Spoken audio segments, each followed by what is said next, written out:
The Screaming Skull by F. Marion Crawford. Recording by Grant Love. I have often heard it scream. No, I am not nervous, I am not imaginative, and I never believed in ghosts, unless that thing is one. Whatever it is, it hates me almost as much as it hated Luke Pratt, and it screams at me. If I were you, I would never tell ugly stories about ingenious ways of killing people, for you never can tell but that same one at the table may be tired of his or her nearest and dearest. I have always blamed myself for Mrs. Pratt's death, and I suppose I was responsible for it in a way, though heaven knows I never wished her anything but long life and happiness. If I had not told that story, she might be alive yet. That is why the thing screams at me, I fancy. She was a good little woman, with a sweet temper, all things considered, and a nice gentle voice. But I remember hearing her shriek once when she thought her little boy was killed by a pistol that went off, though everyone was sure that it was not loaded. It was the same scream, exactly the same, with a sort of rising quaver at the end. Do you know what I mean? Unmistakable. The truth is, I had not realized that the doctor and his wife were not on good terms. They used to bicker a bit now and then when I was here, and I often noticed that little Miss Pratt got very red and bit her lip hard to keep her temper, while Luke grew pale and said the most offensive things. He was that sort when he was in the nursery, I remember, and afterward at school. He was my cousin, you know. That is how I came by this house after he died, and his boy Charlie was killed in South Africa. There were no relations left. Yes, it's a pretty little property, just the sort of thing for an old sailor like me who is taken to gardening. One always remembers one's mistakes much more vividly than one's cleverest things, doesn't one? I've often noticed it. I was dining with the Pratts one night when I told them the story that afterwards made so much difference. It was a wet night in November, and the sea was moaning. Hush! If you don't speak, you will hear it now. Do you hear the tide? Gloomy sound, isn't it? Sometimes about this time of year. Hello, there it is. Don't be frightened. Man, it won't eat you. It's only a noise after all. But I'm glad you've heard it, because there are always people who think it's the wind, or my imagination, or something. You won't hear it again tonight, I fancy, for it doesn't often come more than once. Yes, that's right. Put another stick on the fire, and a little more stuff into that weak mixture you're so fond of.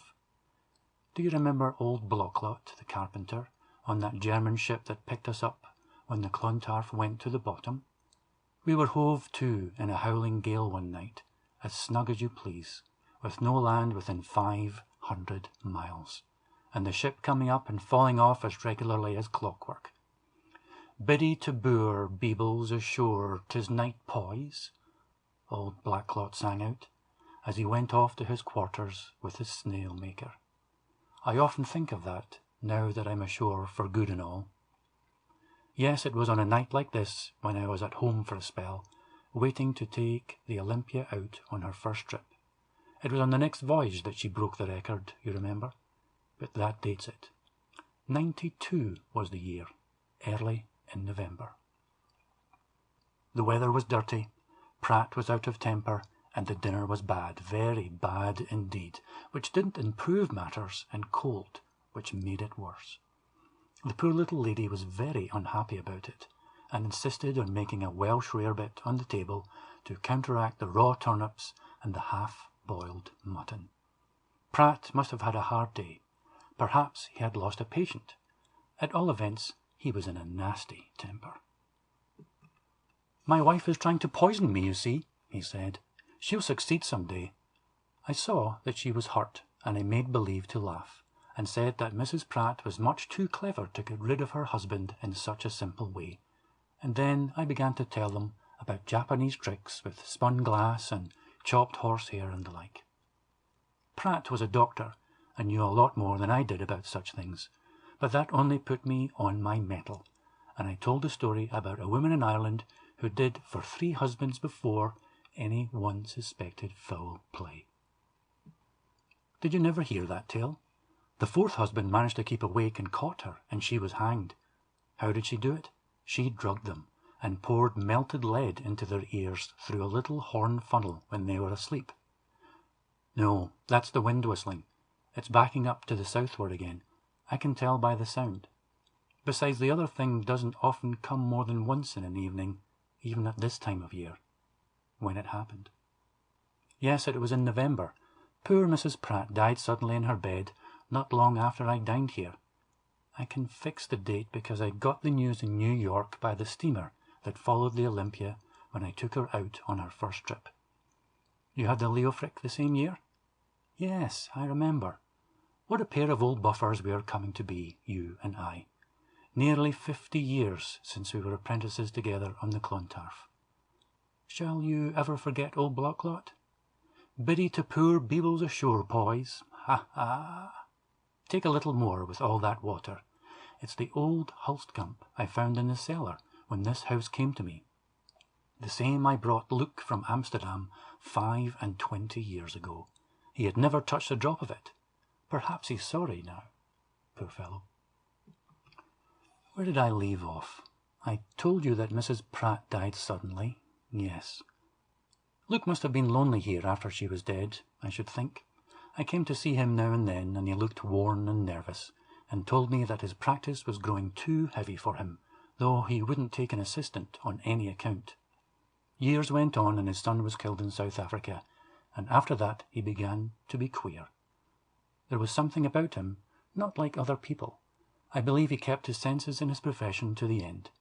There was no complaint of his having made bad mistakes in cases, or anything of that sort, but he had a look about him. Luke was a red-headed man with a pale face when he was young, and he was never stout.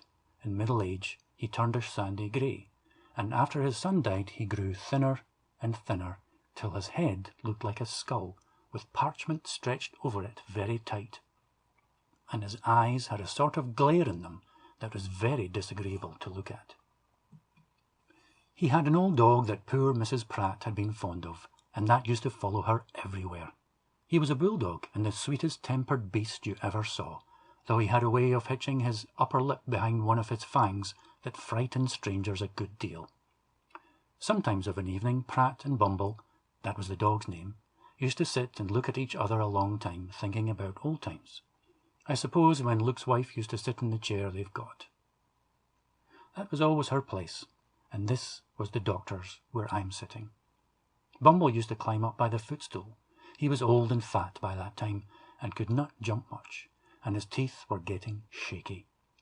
He would look steadily at Luke, and Luke looked steadily at the dog, his face growing more and more like a skull with two little coals for eyes, and after about 5 minutes or so, though it may have been less, old Bumble would suddenly begin to shake all over, and all on a sudden he would set up an awful howl, as if he had been shot, and tumble out of the easy-chair and trot away, and hide himself under the sideboard, and lie there making odd noises.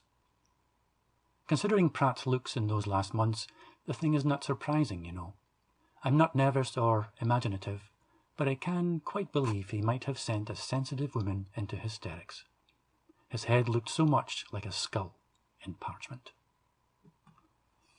At last I came down one day before Christmas when my ship was in dock and I had 3 weeks off. Bumble was not about, and I said casually that I supposed the old dog was dead. Yes, Pratt answered, and I thought there was something odd in his tone, even before he went on after a little pause. I killed him, he said presently. I could not stand it any longer. I asked what it was that Luke could not stand, though I guessed well enough. He had a way of sitting in her chair and glaring at me, and then howling. Luke shivered a little.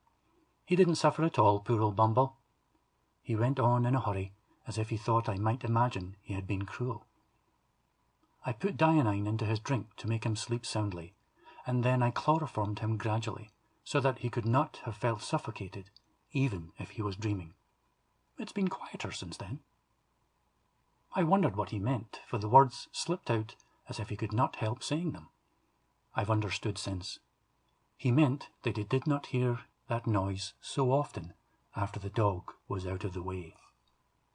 Perhaps he thought at first that it was old Bumble in the yard howling at the moon, though it's not that kind of noise, is it? Besides, I know what it is, if Luke didn't. It's only a noise after all, and a noise never hurt anybody yet. But he was much more imaginative than I am. No doubt there really is something about this place that I don't understand. But when I don't understand a thing, I call it a phenomenon, and I don't take it for granted that it's going to kill me, as he did. I don't understand everything, by long odds, nor do you, nor does any man who has been to sea. We used to talk of tidal waves, for instance, and we could not account for them. Now we account for them by calling them submarine earthquakes, and we branch off into 50 theories, any one of which might make earthquakes quite comprehensible, if only we knew what they are. I fell in with one of them once, and the inkstand flew straight up from the table against the ceiling of my cabin. The same thing happened to Captain Lecky. I dare say you've read about it in his Wrinkles. Very good. If that sort of thing took place ashore, in this room, for instance, a nervous person would talk about spirits and levitation and 50 things that mean nothing, instead of just quietly setting it down as a phenomenon that has not been explained yet. My view of that voice, you see. Besides, what is there to prove that Luke killed his wife? I would not even suggest such a thing to anyone but you. After all, there was nothing but the coincidence that poor little Mrs. Pratt died suddenly in her bed a few days after I told that story at dinner. She was not the only woman who ever died like that. Luke got the doctor over from the next parish, and they agreed that she had died of something the matter with her heart. Why not? It's common enough. Of course, there was the ladle. I never told anybody about that, and it made me start when I found it in the cupboard in the bedroom. It was new. A little tinned iron ladle that had been in the fire more than once or twice, and there was some lead in it that had been melted and stuck to the bottom of the bowl, all grey with hardened dross on it. But that proves nothing. A country doctor is generally a handyman who does everything for himself, and Luke may have had a dozen reasons for melting a little lead in a ladle. He was fond of sea fishing, for instance, and he may have cast a sinker for a nightline. Perhaps it was a weight for the hall clock, or something like that. All the same, when I found it, I had a rather queer sensation, because it looked so much like the thing I had described when I told them the story. Do you understand? It affected me unpleasantly, and I threw it away. It's at the bottom of the sea, a mile from the spit, and it will be jolly well rusted beyond recognizing if it's ever washed up by the tide. You see, Luke must have bought it in the village years ago, for the man sells just such ladles still. I suppose they are used in cooking. In any case, there was no reason why an inquisitive housemaid should find such a thing lying about with lead in it, and wonder what it was, and perhaps talk to the maid who heard me tell the story at dinner, for that girl married the plumber's son in the village, and may remember the whole thing. You understand me, don't you? Now that Luke Pratt is dead and gone, and lies buried beside his wife, with an honest man's tombstone at his head, I should not care to stir up anything that could cause hurt to his memory. They are both dead, and their son too. There was trouble enough about Luke's death as it was. How? He was found dead on the beach one morning, and there was a coroner's inquest. There were marks on his throat, but he had not been robbed. The verdict was that he had come to his end by the hands or teeth of some person or animal unknown. For half the jury thought it might have been a big dog that had thrown him down and gripped his windpipe, though the skin of his throat was not broken.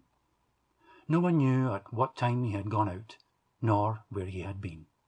He was found lying on his back above high water mark, and an old cardboard bandbox that had belonged to his wife lay under his hand, open. The lid had fallen off. He seemed to have been carrying home a skull in the box. Doctors are fond of collecting such things. It had rolled out and lay near his head, and it was a remarkably fine skull, rather small, beautifully shaped, and very white, with perfect teeth. That is to say, the upper jaw was perfect, but there was no lower one at all when I first saw it. Yes, I found it here when I came. You see, it was very white and polished, like a thing meant to be kept under a glass case, and the people did not know where it came from, nor what to do with it, so they put it back into the bandbox and set it on the shelf of the cupboard in the best bedroom, and of course they showed it to me when I took possession. I was taken down to the beach too, to be shown the place where Luke was found, and the old fisherman explained just how he was lying, and the skull beside him. The only point he could not explain was why the skull had rolled up the sloping sand toward Luke's head, instead of rolling downhill to his feet. It did not seem odd to me at the time, but I have often thought of it since, for the place is rather steep. I'll take you there tomorrow if you like. I made a sort of cairn of stones there afterward. When he fell down, or was thrown down, whichever happened, the bandbox struck the sand, and the lid came off, and the thing came out and ought to have rolled down. But it didn't. It was close to his head, almost touching it, and turned with the face toward it. I say it didn't strike me as odd when the man told me, but I could not help thinking about it afterward, again and again, till I saw a picture of it, all when I closed my eyes. Then I began to ask myself why the plaguey thing had rolled up instead of down, and why it had stopped near Luke's head instead of anywhere else, a yard away, for instance. You naturally want to know what conclusion I reached, don't you? None that at all explained the rolling, at all events, but I got something else into my head after a time that made me feel downright uncomfortable. Oh, I don't mean as to anything supernatural. There may be ghosts, or there may not be. If there are, I'm not inclined to believe that they can hurt living people except by frightening them, and for my part, I would rather face any shape of ghost than a fog in the channel when it's crowded. No. What bothered me was just a foolish idea, that's all, and I cannot tell how it began, nor what made it grow till it turned into a certainty. I was thinking about Luke and his poor wife one evening over my pipe and a dull book, when it occurred to me that the skull might possibly be hers, and I have never got rid of the thought since. You'll tell me there's no sense in it, no doubt, that Mrs. Pratt was buried like a Christian and is lying in the churchyard where they put her, and that it's perfectly monstrous to suppose her husband kept her skull in her old bandbox in his bedroom. All the same, in the face of reason and common sense and probability, I'm convinced that he did.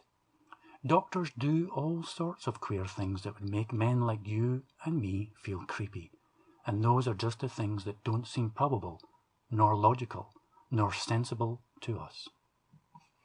Then, don't you see, if it really was her skull, poor woman, the only way of accounting for his having it is that he really killed her, and did it in that way, as the woman killed her husbands in the story, and that he was afraid there might be an examination some day which would betray him. You see, I told that too, and I believe it had really happened some 50 or 60 years ago. They dug up the 3 skulls, you know, and there was a small lump of lead rattling about in each one. That was what hanged the woman. Luke remembered that, I'm sure. I don't want to know what he did when he thought of it. My taste never ran in the direction of horrors, and I don't fancy you care for them either, do you? No. If you did, you might supply what is wanting to the story. It must have been rather grim, eh? I wish I did not see the whole thing so distinctly, just as everything must have happened. He took it the night before she was buried, I'm sure, after the coffin had been shut, and when the servant girl was asleep.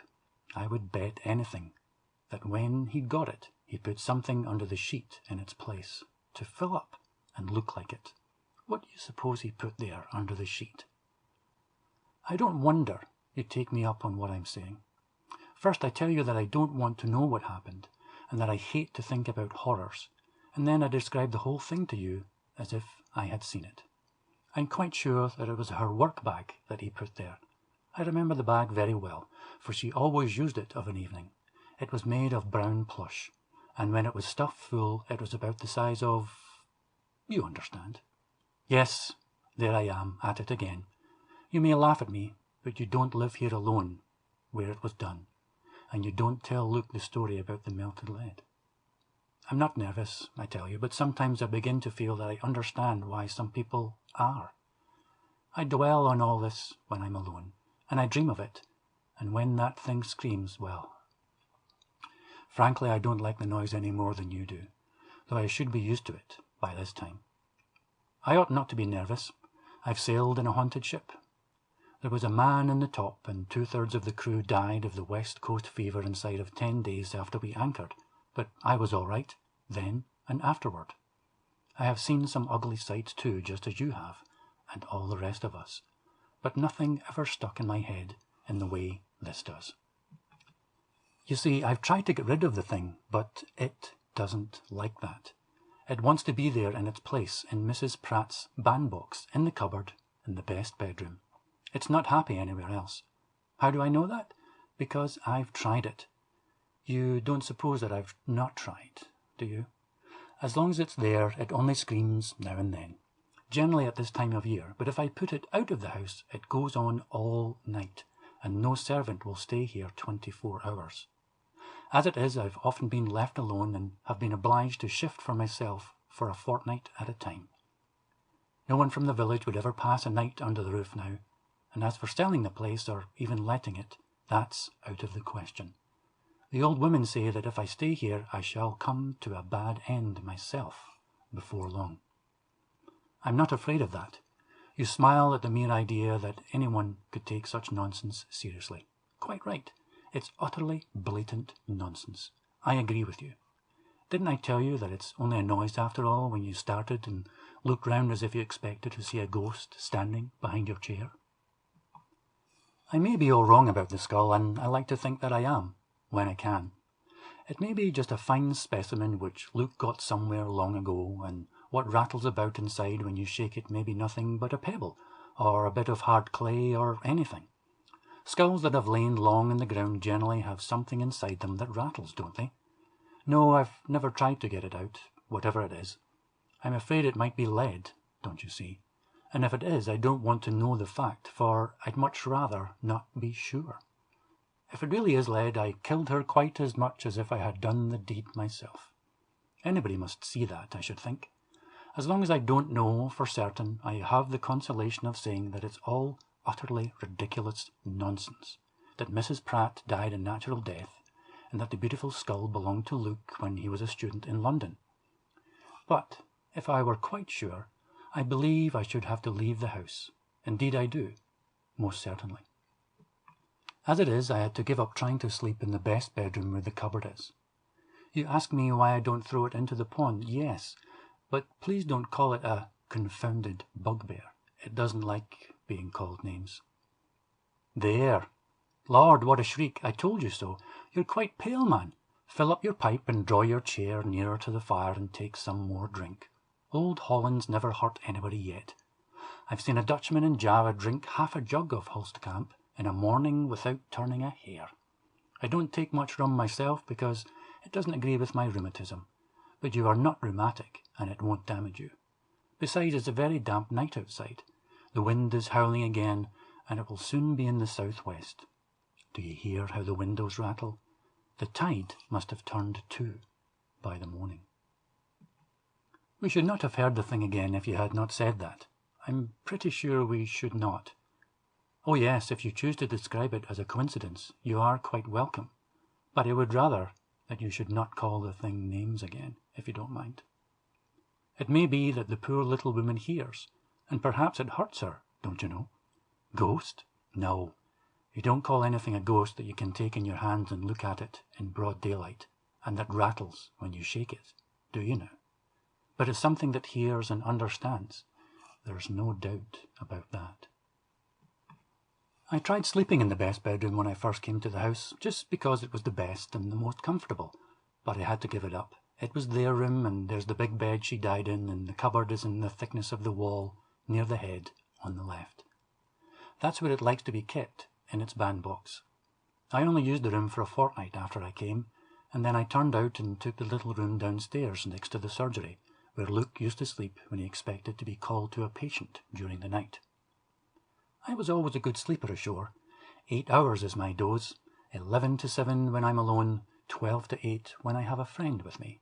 But I could not sleep after 3 o'clock in the morning in that room, 1/4 past to be accurate, as a matter of fact. I timed it with my old pocket chronometer, which still keeps good time, and it was always at exactly 17 minutes past 3. I wonder whether that was the hour when she died. It was not what you have heard. If it had been that, I could not have stood it 2 nights. It was just a start and a moan and hard breathing for a few seconds in the cupboard, and it could never have waked me under ordinary circumstances, I'm sure. I suppose you are like me in that, and we are just like other people who have been to sea. No natural sounds disturb us at all, not all the racket of a square rigger hove to in a heavy gale, or rolling on our beam ends before the wind. But if a lead pencil gets adrift and rattles in the drawer of your cabin table, you are awake in a moment. Just so. You always understand. Very well, the noise in the cupboard was no louder than that, but it waked me instantly. I said it was like a start. I know what I mean, but it's hard to explain without seeming to talk nonsense. Of course, you cannot exactly hear a person start. At the most, you might hear the quick drawing of the breath between the parted lips and closed teeth, and the almost imperceptible sound of clothing that moved suddenly, though very slightly. It was like that. You know how one feels what a sailing vessel is going to do 2 or 3 seconds before she does it, when one has the wheel. Riders say the same of a horse, but that's less strange because the horse is a live animal with feelings of its own, and only poets and landsmen talk about a ship being alive and all that. But I've always felt somehow that, besides being a steaming machine or a sailing machine for carrying weights, a vessel at sea is a sensitive instrument, and a means of communication between nature and man, and most particularly the man at the wheel, if she is steered by hand. She takes her impressions directly from wind and sea, tide and stream, and transmits them to the man's hand, just as the wireless telegraph picks up the interrupted currents aloft and turns them out below in the form of a message. You see what I am driving at? I felt that something started in the cupboard, and I felt it so vividly that I heard it, though there may have been nothing to hear, and the sound inside my head waked me suddenly. But I really heard the other noise. It was as if it were muffled inside a box, as far away as if it came through a long-distance telephone, and yet I knew that it was inside the cupboard near the head of my bed. My hair did not bristle, and my blood did not run cold that time. I simply resented being waked up by something that had no business to make a noise, any more than a pencil should rattle in the drawer of my cabin table on board ship. For I did not understand. I just supposed that the cupboard had some communication with the outside air, and that the wind had got in and was moaning through it with a sort of very faint screech. I struck a light and looked at my watch, and it was 17 minutes past 3. Then I turned over and went to sleep on my right ear. That's my good one. I'm pretty deaf with the other, for I struck the water with it when I was a lad and diving from the foretopsail yard. Silly thing to do it was, but the result is very convenient when I want to go to sleep when there's a noise. That was the first night, and the same thing happened again and several times afterward, but not regularly, though it was always at the same time, to a second. Perhaps I was sometimes sleeping on my good ear and sometimes not. I overhauled the cupboard, and there was no way by which the wind could get in, or anything else, for the door makes a good fit, having been meant to keep out moths, I suppose. Mrs. Pratt must have kept her winter things in it, for it still smells of camphor and turpentine. After about a fortnight I had had enough of the noises. So far I had said to myself that it would be silly to yield to it and take the skull out of the room. Things always look differently by daylight, don't they? But the voice grew louder. I suppose one may call it a voice, and it got inside my deaf ear too, one night. I realized that when I was wide awake, for my good ear was jammed down on the pillow, and I ought not to have heard a foghorn in that position. But I heard that, and it made me lose my temper, unless it scared me, for sometimes the two are not far apart. I struck a light and got up, and I opened the cupboard, grabbed the bandbox, and threw it out of the window as far as I could. Then my hair stood on end. The thing screamed in the air like a shell from a 12-inch gun. It fell on the other side of the road. The night was very dark, and I could not see it fall, but I know it fell beyond the road. The window is just over the front door. It's 15 yards to the fence, more or less, and the road is 10 yards wide. There's a quickset hedge beyond, along the glebe that belongs to the vicarage. I did not sleep much more that night. It was not more than half an hour after I had thrown the bandbox out when I heard a shriek outside, like what we've had tonight, but worse, more despairing. I should call it, and it may have been my imagination, but I could have sworn that the screams came nearer and nearer each time. I lit a pipe and walked up and down for a bit, and then took a book and sat up reading. But I'll be hanged if I can remember what I read, nor even what the book was, for every now and then a shriek came up that would have made a dead man turn in his coffin. A little before dawn someone knocked at the front door. There was no mistaking that for anything else, and I opened my window and looked down, for I guessed that someone wanted the doctor. Supposing that the new man had taken Luke's house, it was rather a relief to hear a human knock after that awful noise. You cannot see the door from above, owing to the little porch.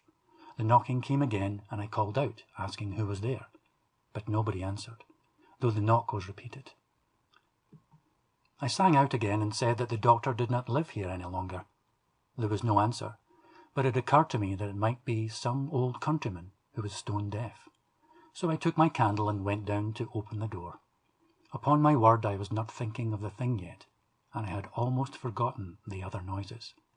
I went down convinced that I should find somebody outside, on the doorstep, with a message.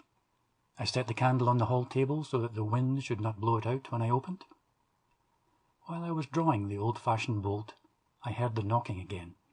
It was not loud, and it had a queer, hollow sound, now that I was close to it. I remember, but I certainly thought it was made by some person who wanted to get in. It wasn't. There was nobody there, but as I opened the door inward, standing a little on one side, so as to see out at once, something rolled across the threshold and stopped against my foot. I drew back as I felt it, for I knew what it was before I looked down. I cannot tell you how I knew, and it seemed unreasonable, for I am still quite sure that I had thrown it across the road. It's a French window that opens wide, and I got a good swing when I flung it out. Besides, when I went out early in the morning, I found the bandbox beyond the thick-set hedge. You may think it opened when I threw it, and that the skull dropped out, but that's impossible, for nobody could throw an empty cardboard box so far. It's out of the question. You might as well try to fling a ball of paper 25 yards, or a blown bird's egg. To go back, I shut and bolted the hall door, picked the thing up carefully, and put it on the table beside the candle. I did that mechanically, as one instinctively does the right thing in danger without thinking at all, unless one does the opposite.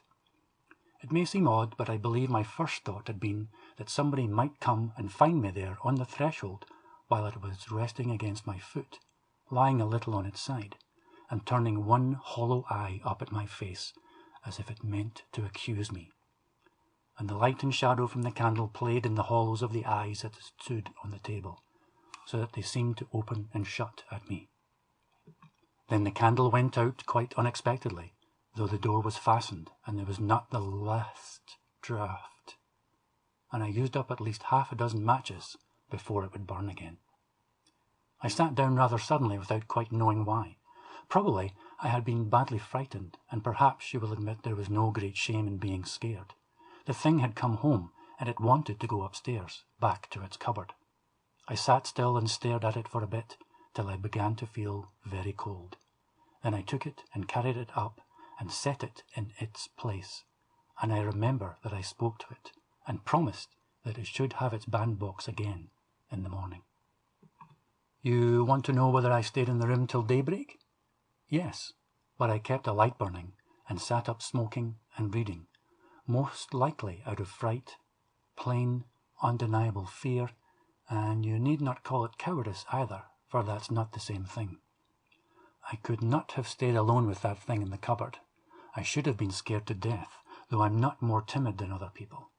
Confound it all, man, it had crossed the road alone, and had got up the doorstep, and had knocked to be let in. When the dawn came, I put on my boots, and went out to find the bandbox. I had to go a good way round, by the gate near the high road, and I found the box open and hanging on the other side of the hedge. It had caught on the twigs by the string, and the lid had fallen off and was lying on the ground below it. That shows that it did not open till it was well over, and if it had not opened as soon as it left my hand, what was inside it must have gone beyond the road too. That's all. I took the box upstairs to the cupboard and put the skull back and locked it up. When the girl brought me my breakfast, she said she was sorry, but that she must go, and she did not care if she lost her month's wages. I looked at her, and her face was a sort of greenish, yellowish white. I pretended to be surprised and asked what was the matter, but that was of no use, for she just turned on me and wanted to know whether I meant to stay in a haunted house and how long I expected to live if I did. For though she noticed I was sometimes a little hard of hearing, she did not believe that even I could sleep through those screams again, and if I could, why had I been moving about the house and opening and shutting the front door between 3 and 4 in the morning? There was no answering that, since she had heard me, so off she went, and I was left to myself. I went down to the village during the morning and found a woman who was willing to come and do the little work there is, and cook my dinner, on condition that she might go home every night. As for me, I moved downstairs that day, and I have never tried to sleep in the best bedroom since. After a little while I got a brace of middle-aged Scotch servants from London, and things were quiet enough for a long time. I began by telling them that the house was in a very exposed position, and that the wind whistled round it a good deal in the autumn and winter, which had given it a bad name in the village, the Cornish people being inclined to superstition and telling ghost stories. The two hard-faced, sandy-haired sisters almost smiled, and they answered with great contempt that they had no great opinion of any southern bogey whatever, having been in service in 2 English haunted houses, where they had never seen so much as the boy in grey, whom they reckoned no very particular rarity in Forfarshire. They stayed with me several months, and while they were in the house we had peace and quiet. One of them is here again now, but she went away with her sister within the year. This one, she was the cook, married the sexton, who works in my garden. That's the way of it. It's a small village, and he has not much to do, and he knows enough about flowers to help me nicely, besides doing most of the hard work. For though I'm fond of exercise, I'm getting a little stiff in the hinges. He's a sober, silent sort of fellow, who minds his own business, and he was a widower when I came here. Treherne is his name. James Treherne. The Scotch sisters would not admit that there was anything wrong about the house, but when November came they gave me warning that they were going, on the ground that the chapel was such a long walk from here, being in the next parish, and that they could not possibly go to our church. But the younger one came back in the spring, and as soon as the banns could be published, she was married to James Treherne by the vicar, and she seems to have had no scruples about hearing him preach since then. I'm quite satisfied if she is. The couple live in a small cottage that looks over the churchyard. I suppose you were wondering what all this has to do with what I was talking about. I'm alone so much that when an old friend comes to see me, I sometimes go on talking just for the sake of hearing my own voice. But in this case there is really a connection of ideas. It was James Treherne who buried poor Mrs. Pratt, and her husband after her in the same grave, and it's not far from the back of his cottage. That's the connection in my mind, you see. It's plain enough. He knows something. I'm quite sure that he does, by his manner, though he's such a reticent beggar. Yes, I'm alone in the house at night now, for Mrs. Treherne does everything herself, and when I have a friend, the sexton's niece comes in to wait on the table. He takes his wife home every evening in winter, but in summer, when there's light, she goes by herself. She's not a nervous woman, but she's less sure than she used to be that there are no bogies in England worth a Scotch woman's notice. Isn't it amusing, the idea that Scotland has a monopoly of the supernatural? Odd sort of national pride, I call that, don't you? That's a good fire, isn't it? When driftwood gets started at last, there's nothing like it, I think. Yes, we get lots of it, for I'm sorry to say there are still a great many wrecks about here. It's a lonely coast, and you may have all the wood you want for the trouble of bringing it in. Treherne and I borrow a cart now and then and load it between here and the spit. I hate a coal fire when I can get wood of any sort. A log is company, even if it's only a piece of a deck beam or timber sawn off, and the salt in it makes pretty sparks. See how they fly, like Japanese hand fireworks. Upon my word, with an old friend and a good fire and a pipe, one forgets all about that thing upstairs, especially now that the wind has moderated. It's only a lull, though, and it will blow a gale before morning. You think you would like to see the skull? I've no objection. There's no reason why you shouldn't have a look at it, and you never saw a more perfect one in your life. Except that there are 2 front teeth missing in the lower jaw. Oh yes, I had not told you about the jaw yet. Traherne found it in the garden last spring when he was digging a pit for a new asparagus bed. You know, we make asparagus beds 6 or 8 feet deep here. Yes, I had forgotten to tell you that. He was digging straight down just as he digs a grave. If you want a good asparagus bed made, I advise you to get a sexton to make it for you. Those fellows have a wonderful knack at that sort of digging. Traherne had got down about 3 feet when he cut into a mass of white lime in the side of the trench. He had noticed that the earth was a little looser there, though he says it had not been disturbed for a number of years. I suppose he thought that even old lime might not be good for asparagus, so he broke it out and threw it up. It was pretty hard, he says, in biggish lumps, and out of sheer force of habit, he cracked the lumps with his spade as they lay outside the pit beside him. The jawbone of his skull dropped out of one of the pieces. He thinks he must have knocked out the 2 front teeth in breaking up the lime, but he did not see them anywhere. He's a very experienced man in such things, as you may imagine, and he said at once that the jaw had probably belonged to a young woman, and that the teeth had been complete when she died. He brought it to me and asked me if I wanted to keep it. If I did not, he said he would drop it into the next grave he made in the churchyard, as he supposed it was a Christian jaw and ought to have a decent burial, wherever the rest of the body might be. I told him that doctors often put bones into quicklime to whiten them nicely, and that I supposed Dr. Pratt had once had a little lime pit in the garden for that purpose, and had forgotten the jaw. Traherne looked at me quietly. Maybe it fitted that skull that used to be in the cupboard upstairs, sir, he said. Maybe Dr. Pratt had put the skull into the lime to clean it or something, and when he took it out he left the lower jaw behind. There's some human hair sticking in the lime, sir. I saw there was, and that was what Traherne said. If he did not suspect something, why in the world should he have suggested the jaw might fit the skull? Besides, it did. That's proof that he knows more than he cares to tell. Do you suppose he looked before she was buried, or perhaps when he buried Luke in the same grave? Well, it's of no use to go over that, is it? I said I would keep the jaw with the skull, and I took it upstairs and fitted it into its place. That's not the slightest doubt about the 2 belonging together, and together they are. Traherne knows several things. We were talking about plastering the kitchen a while ago, and he happened to remember that it had not been done since the very week when Mrs. Pratt died. He did not say that the mason must have left some lime on the place, but he thought it, and that it was the very same lime he had found in the asparagus pit. He knows a lot. Traherne is one of your silent beggars who can put 2 and 2 together. That grave is very near the back of his cottage too, and he's one of the quickest men with a spade I ever saw. If he wanted to know the truth, he could, and no one else would ever be the wiser, unless he chose to tell. In a quiet village like ours, people don't go and spend the night in the churchyard to see whether the sexton potters about myself between 10 o'clock and daylight. What is awful to think of is Luke's deliberation, if he did it, his cool certainty that no one would find him out, above all, his nerve, for that must have been extraordinary. I sometimes think it's bad enough to live in the place where it was done, if it really was done. I always put in the condition, you see, for the sake of his memory, and a little bit for my own sake too. I'll go upstairs and fetch the box in a minute. Let me light my pipe. There's no hurry. We had supper early, and it's only 9:30 o'clock.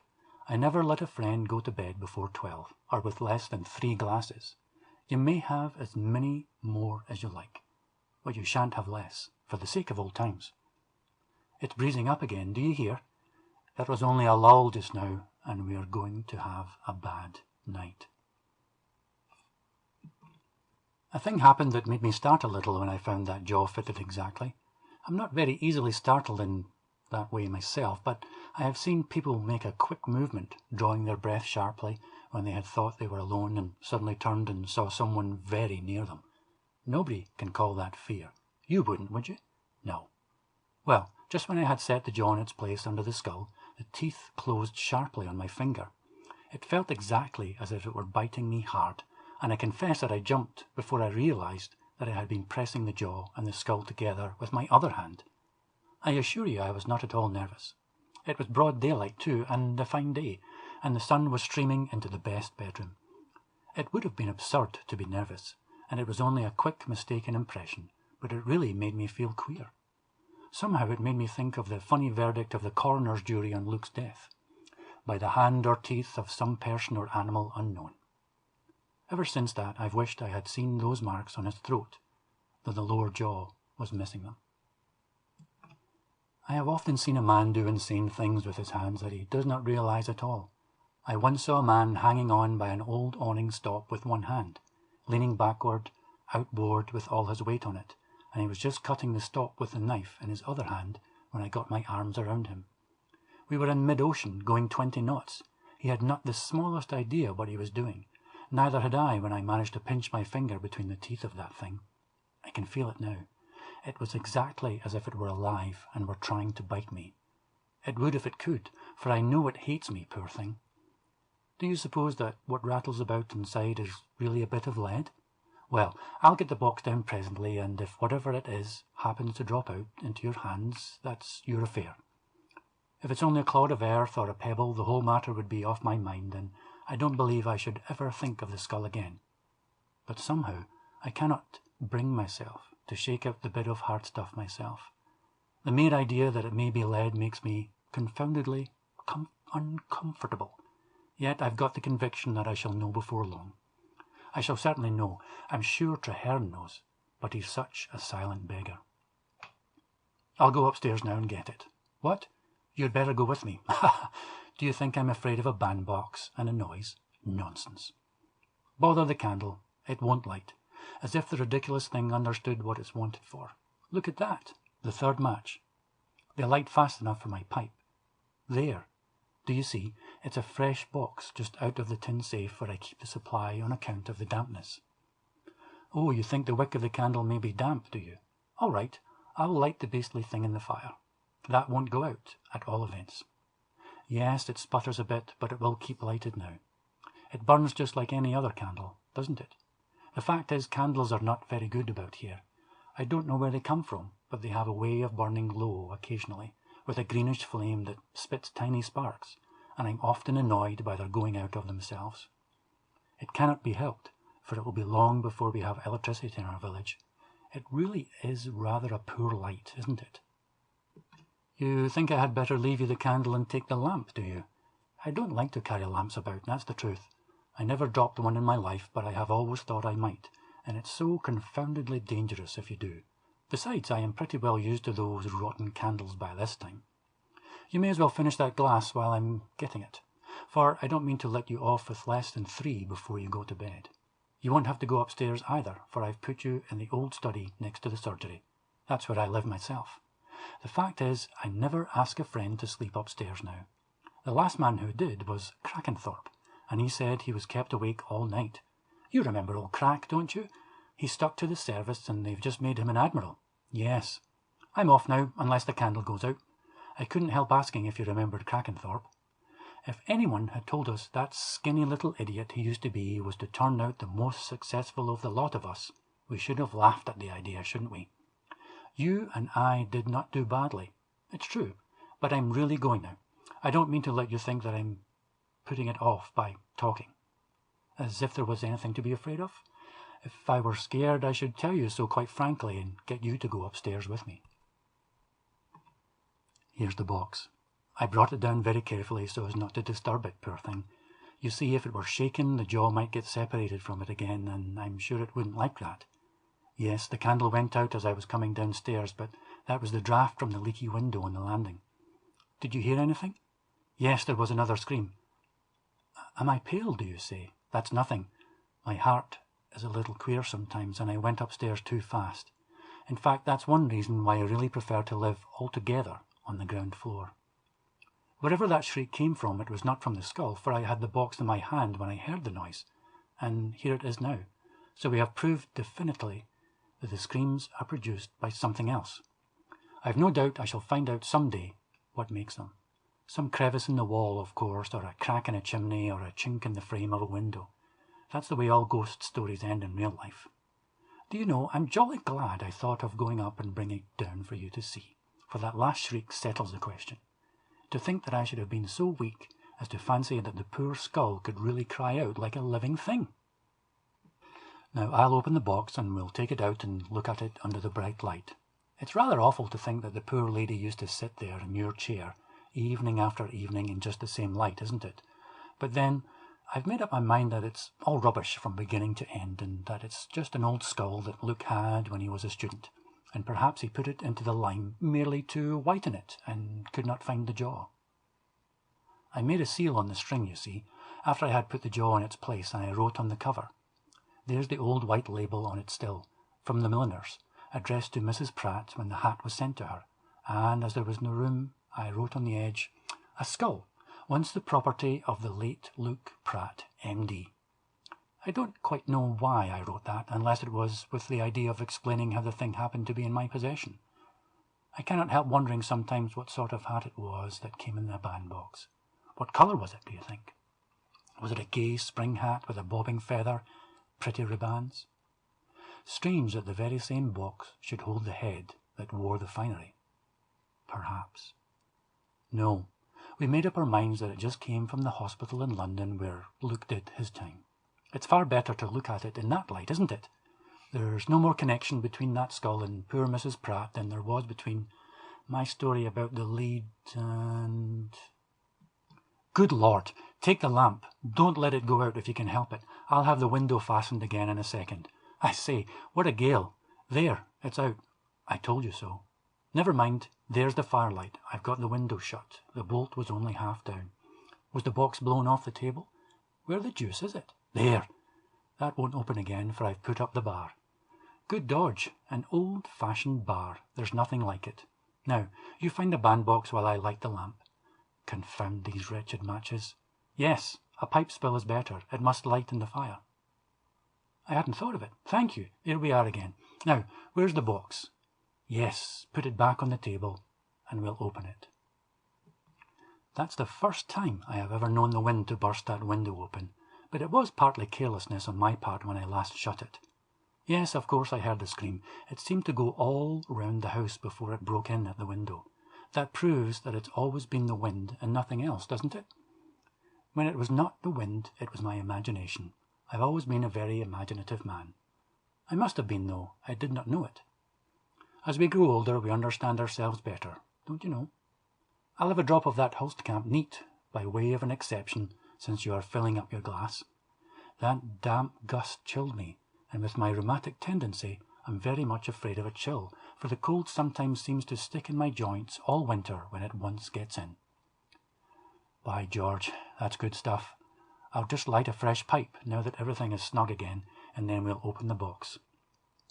I'm so glad we heard that last scream together, with the skull here on the table between us, for a thing cannot possibly be in two places at the same time, and the noise most certainly came from outside, as any noise the wind must.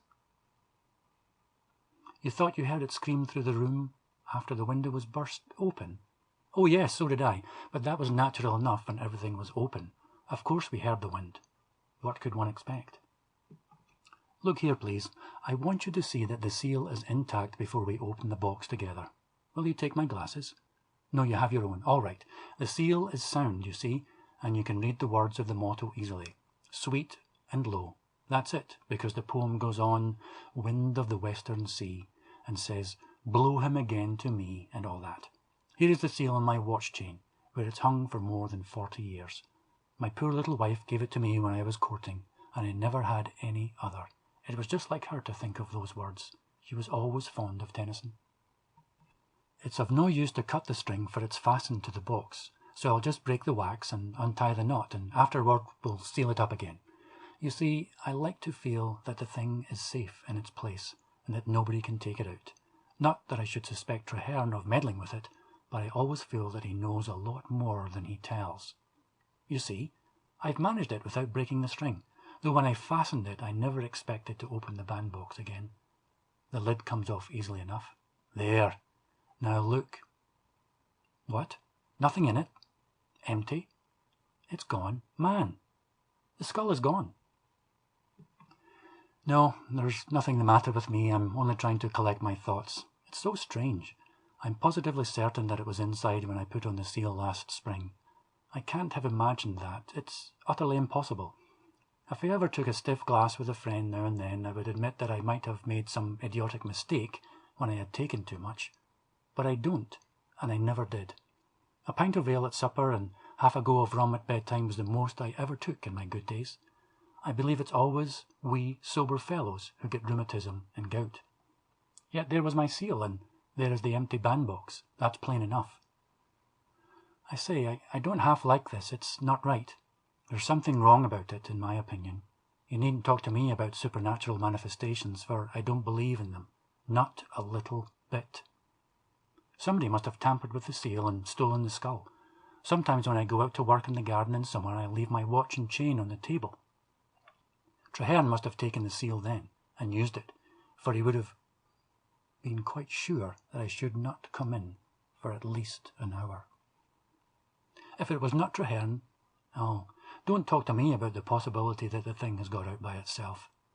If it has, it must be somewhere about the house, in some out-of-the-way corner, waiting. We may come upon it anywhere, waiting for us, don't you know? Just waiting in the dark. Then it will scream at me. It will shriek at me in the dark, for it hates me, I tell you. The bandbox is quite empty. We are not dreaming, either of us. There, I turn it upside down. What's that? Something fell out as I turned it over. It's on the floor. It's near your feet. I know it is, and we must find it. Help me to find it, man. Have you got it? For God's sake, give it to me, quickly. Lead. I knew it when I heard it fall. I knew it couldn't be anything else by the little thud it made on the hearthrug. So it was lead after all, and Luke did it. I feel a little bit shaken up. Not exactly nervous, you know, but badly shaken up, that's the fact. Anybody would, I should think. After all, you cannot say that it's fear of the thing, for I went up and brought it down. At least, I believed I was bringing it down.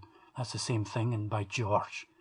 Rather than give in to such silly nonsense, I'll take the box upstairs again and put it back in its place. It's not that.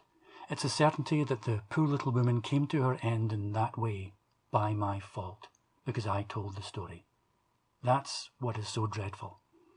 Somehow I had always hoped that I should never be quite sure of it, but there is no doubting it now. Look at that. Look at it, that little lump of lead with no particular shape. Think of what it did, man. Doesn't it make you shiver? He gave her something to make her sleep, of course, but there must have been one moment of awful agony. Think of having boiling lead poured into your brain. Think of it. She was dead before she could scream, but only think of, oh, there it is again. It's just outside. I know it's just outside. I can't keep it out of my head. Oh. You thought I had fainted? No, I wish I had, for it would have stopped sooner. It's all very well to say that it's only a noise, and that a noise never hurt anybody. You're as white as a shroud yourself. There's only one thing to be done, if we hope to close an eye tonight. We must find it, and put it back into its bandbox, and shut it up in the cupboard where it likes to be. I don't know how to get it out, but it wants to get in again. That's why it screams so awfully tonight. It was never so bad as this. Never since I first... Bury it. Yes, if we can find it, we'll bury it, if it takes us all night. We'll bury it 6 feet deep and ram down the earth over it, so that it shall never get out again. And if it screams, we shall hardly hear it so deep down. Quick, we'll get the lantern and look for it. It cannot be far away. I'm sure it's just outside. It was coming in when I shut the window. I know it. Yes, you're quite right. I'm losing my senses, and I must get a hold of myself. Don't speak to me for a minute or two. I'll sit quite still and keep my eyes shut and repeat something I know. That's the best way. Add together the altitude, the latitude, and the polar distance, divide by 2, and subtract the altitude from the half-sum.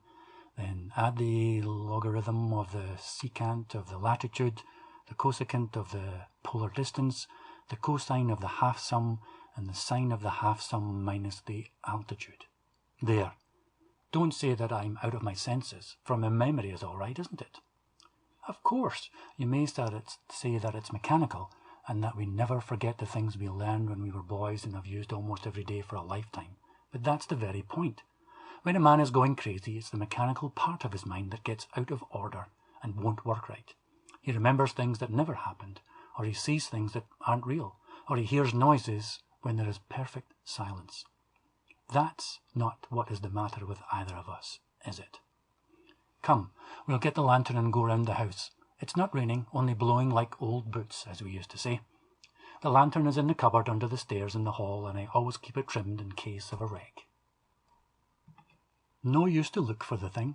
I don't see how you can say that. It was nonsense to talk of burying it, of course, for it doesn't want to be buried. It wants to go back into its bandbox and be taken upstairs, poor thing. Traherne took it out, I know, and made the seal over again. Perhaps he took it to the churchyard, and he may have meant well. I dare say he thought that it would not scream any more if it were quietly laid in consecrated ground near where it belongs. But it has come home. Yes, that's it. He's not half a bad fellow, Traherne, and rather religiously inclined, I think. Does not that sound natural and reasonable and well meant? He supposed it screamed because it was not decently buried with the rest. But he was wrong. How should he know that it screams at me because it hates me, and because it's my fault that there was that little lump of lead in it? No use to look for it anyhow. Nonsense. I tell you it wants to be found. Hark! What's that knocking? Do you hear it? Knock, knock, knock. 3 times, then a pause, and then again. It has a hollow sound, hasn't it? It has come home. I've heard that knock before. It wants to come in and be taken upstairs in its box. It's at the front door. Will you come with me? We'll take it in. Yes, I own that I don't like to go alone and open the door. The thing will roll in and stop against my foot just as it did before, and the light will go out. I'm a good deal shaken by finding that bit of lead, and besides my heart isn't quite right. Too much strong tobacco, perhaps. Besides, I'm quite willing to own that I'm a bit nervous tonight, if I never was before in my life. That's right, come along. I'll take the box with me so as not to come back. Do you hear the knocking? It's not like any other knocking I have ever heard. If you will hold this door open, I can find the lantern under the stairs by the light from this room without bringing the lamp into the hall. It would only go out. The thing knows we are coming. Hark! It's impatient to get in. Don't shut the door till the lantern is ready, whatever you do. There will be the usual trouble with the matches, I suppose. No, the first one, by Jove. I tell you it wants to get in, so there's no trouble. All right with that door now. Shut it, please. Now, come and hold the lantern, for it's blowing so hard outside that I shall have to use both hands. That's it. Hold the light low. Do you hear the knocking still? Here goes. I'll open just enough with my foot against the bottom of the door. Now! Catch it! It's only the wind that blows it across the floor, that's all. There's half a hurricane outside, I tell you. Have you got it? The bandbox is on the table. 1 minute and I'll have the bar up. There!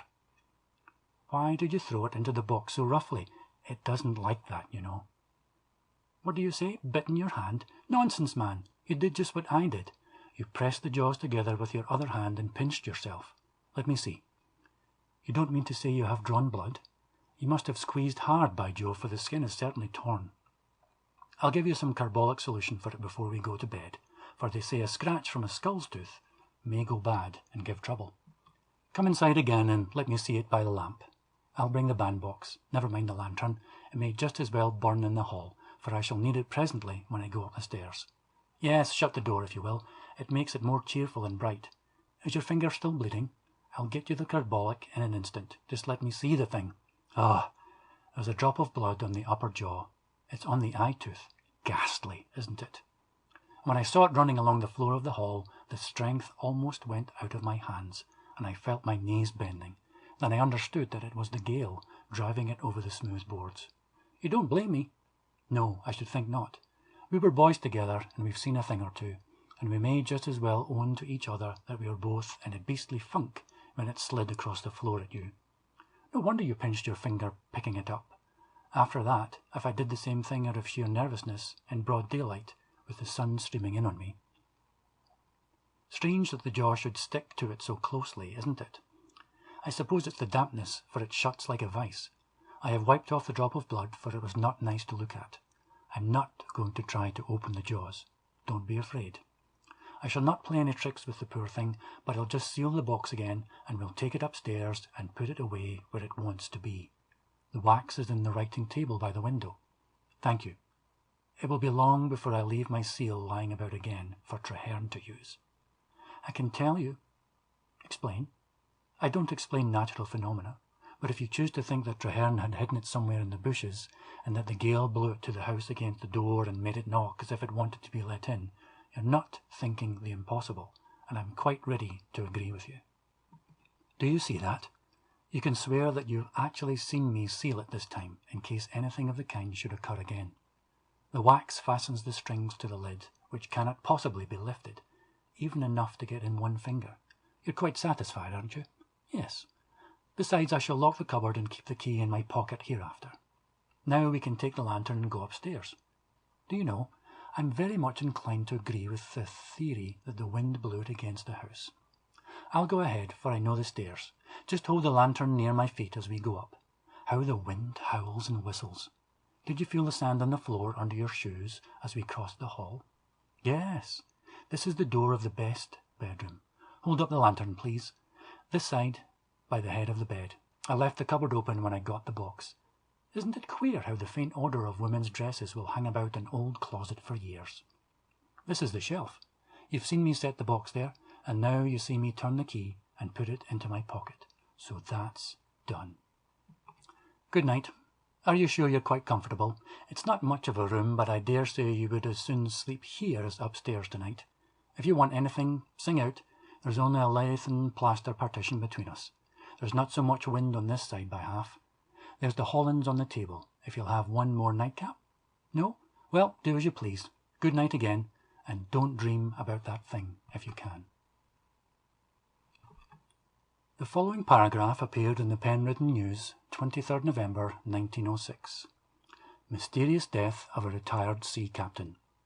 The village of Treadcombe is much disturbed by the strange death of Captain Charles Braddock, and all sorts of impossible stories are circulating with regard to the circumstances, which certainly seem difficult of explanation. The retired captain, who had successfully commanded in his time the largest and fastest liners belonging to one of the principal transatlantic steamship companies, was found dead in his bed on Tuesday morning in his own cottage, a quarter of a mile from the village. An examination was made at once by a local practitioner, which revealed the horrible fact that the deceased had been bitten in the throat by a human assailant, with such amazing force as to crush the windpipe and cause death. The marks of the teeth of both jaws were so plainly visible on the skin that they could be counted, but the perpetrator of the deed had evidently lost the two lower middle incisors. It is hoped that this peculiarity may help to identify the murderer, who can only be a dangerous, escaped maniac. The deceased, though over 65 years of age, is said to have been a hale man of considerable physical strength, and it is remarkable that no signs of any struggle were visible in the room, nor could it be ascertained how the murderer had entered the house. Warning has been sent to all the insane asylums in the United Kingdom, but as yet no information has been received regarding the escape of any dangerous patient. The coroner's jury returned the somewhat singular verdict that Captain Braddock came to his death by the hands or teeth of some person unknown. The local surgeon is said to have expressed privately the opinion that the maniac is a woman, a view he deduces from the small size of the jaws, as shown by the marks of the teeth. The whole affair is shrouded in mystery. Captain Braddock was a widower and lived alone. He leaves no children. End of The Screaming Skull by F. Marion Crawford. Read by Grant Love.